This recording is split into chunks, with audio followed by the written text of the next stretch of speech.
I think it's fair to say we are here to build on the progress of the past and seize the promise of the future. And it is an honor as I look across this hall to see so many leaders from business, diplomacy, government, civil society, a real gathering of those who share this commitment. I want to thank you all, each and every one of you, because women and men who understand that gender equality is not just morally right, but is the smart thing to do, are growing in number. We may be approaching, in some areas, critical mass, but we have to keep making the same case over and over again. What we are doing here today is smart for companies and smart for countries.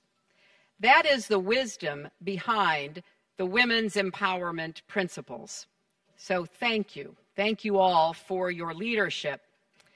Now, some of you, as I gaze out, were with me in Beijing back in 1995 at the Fourth World Conference on Women, where remarkably representatives from 189 nations pledged to work for an ambitious goal: the full participation of women and girls in every aspect of society.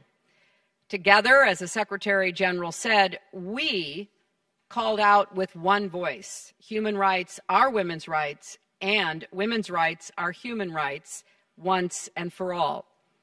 And the world began to listen. Out of Beijing came the Platform for Action. And in many parts of the world, it was an organizing document. Women and men could see what needed to be done and where they could help to make change happen. In the years that followed, we not only saw change across the world, we saw the creation of UN Women and the passage of Security Council resolutions recognizing the crucial role of women in peacemaking and security. We saw institutions like the World Bank and the International Monetary Fund focus on the untapped potential of women to drive economic growth and social progress. We passed laws prohibiting violence against women, electing women at all levels of government, working together to make significant strides in closing gaps in health and education. Now, 20 years later, it is not only time to take stock, but it is our job to keep the ambition of Beijing alive, to keep marching forward. Yesterday, the Clinton Foundation and the Gates Foundation announced a sweeping new report that marshals 20 years of data from around the world to document how far we've come and how far we still have to go.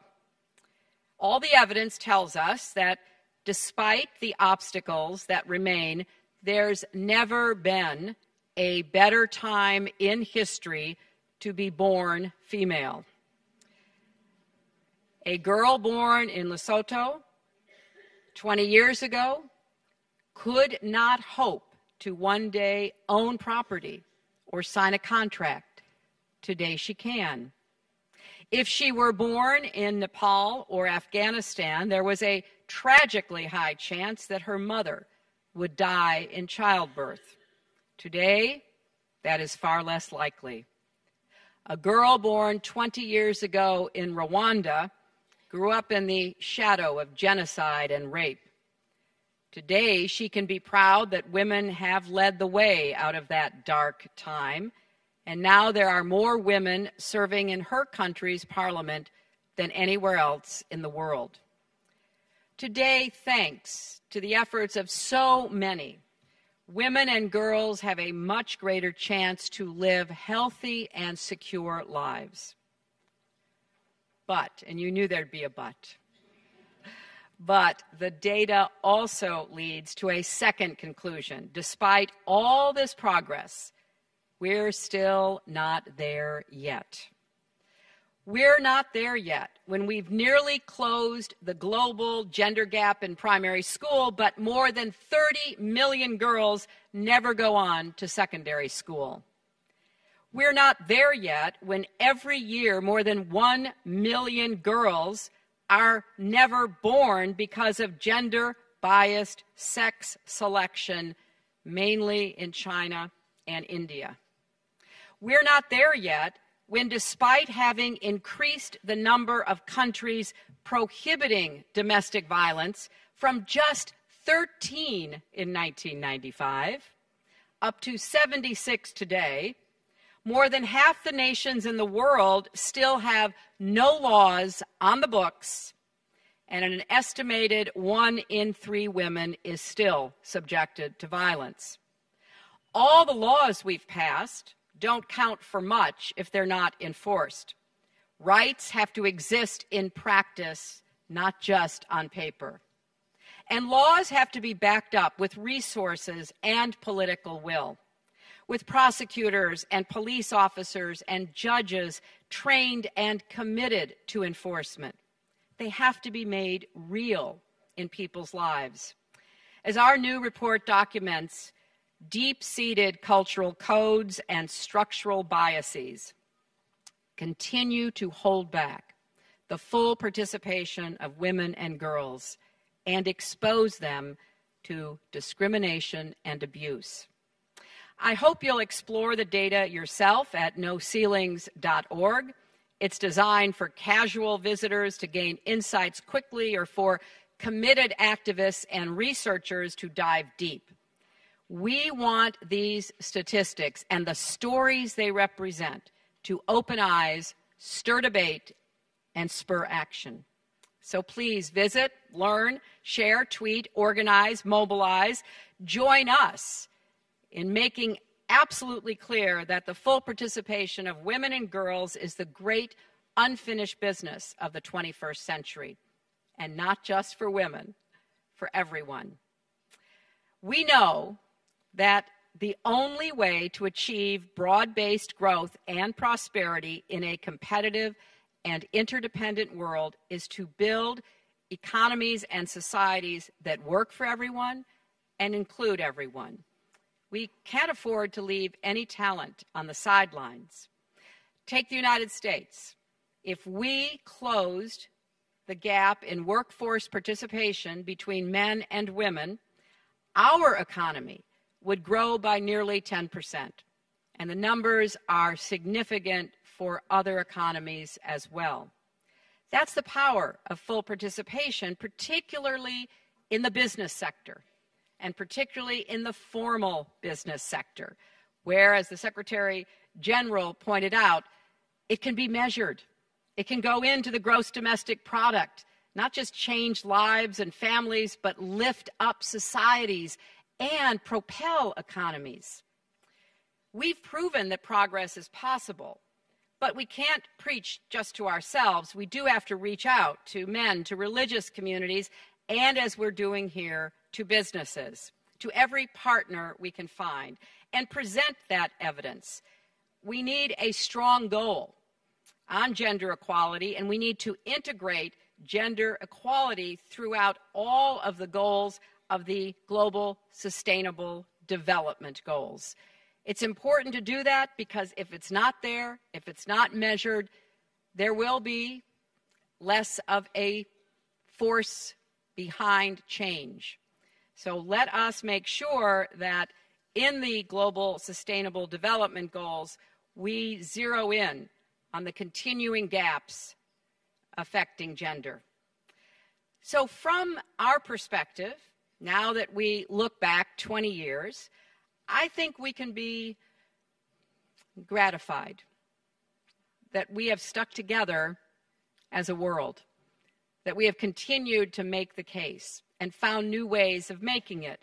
You know, I have to say, when I was Secretary of State and I would speak with my colleagues across the world about these issues, there was a moment when I often saw their eyes glaze over. And I could almost read their minds. Yes, I know she's going to talk to me about women. and I just have to put a smile on my face, and we'll get through this and go on to the important issues. That began to change as we saw more evidence, particularly about economic growth and the role the private sector can play in including more women and unleashing their talents and ambitions. From satellite television to Tumblr, technology is also helping to bring this to the attention of everyone. The momentum for change is here, but now we have to decide how we're going to respond. So I applaud all of you who have not just passed laws, but changed minds, not just mobilized data to make a case, but resources to make a difference, who have reached throughout your societies and throughout international organizations to ensure that the lives and stories of women are never lost. Bringing women and girls off the margins and into the mainstream of every profession, as well as every community and every country, has to be our mission now. The progress of the past 20 years was not an accident. It took commitment, it took accountability, it took unity, it took a lot of hard work. And the United States has a responsibility and continues to lead on these issues and to make our own country a real beacon for what is possible, whether that's equal pay for equal work or encouraging more women to pursue careers in science, technology, engineering, or mathematics, or defending a woman's right to make her own reproductive health decisions. We have to be on the front lines with all of you. These issues remain deeply personal for me. My late mother was born before women in the United States could vote. She came of age at a time when there were very few avenues for education or employment for women, but she had real grit and grace. And she gave me the conviction that no matter what the challenges the world throws at you, you had to work hard, have integrity, provide service to others, create a life that you would be proud of. And we know there are so many women whose names will never be in the headlines like my mother. And we can all stop for a minute and just think about the women who we have known, the teachers, the parents, the mentors who have made a difference for us. Now it is our turn to do that for the next generation. Some of you who were there in Beijing will remember driving out to join the thousands of activists who'd been sent to a separate site about an hour outside of the city. Women were standing for hours in the torrential rains, mud up to their knees, waiting to get into an old theater. They were, of course, a little frustrated, but they were determined. And once they got inside, they sang, they clapped, they cheered, demanding equal rights and equal opportunity. That's what we have to keep in mind. All of those women and men who are on the front lines, who are doing the sometimes dangerous work of actually living equality, of holding up the possibility of freedom. I'm excited by where we are, and particularly that we have brought in so many businesses who understand the role that they can play. And now, of course, that I'm a grandmother, I want to make sure that all children have those same opportunities to live up to their own God-given potential.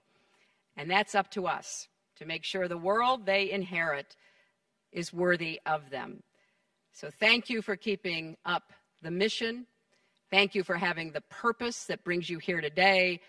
And let's keep working until we can finally say the unfinished business of the 21st century is done. Thank you all.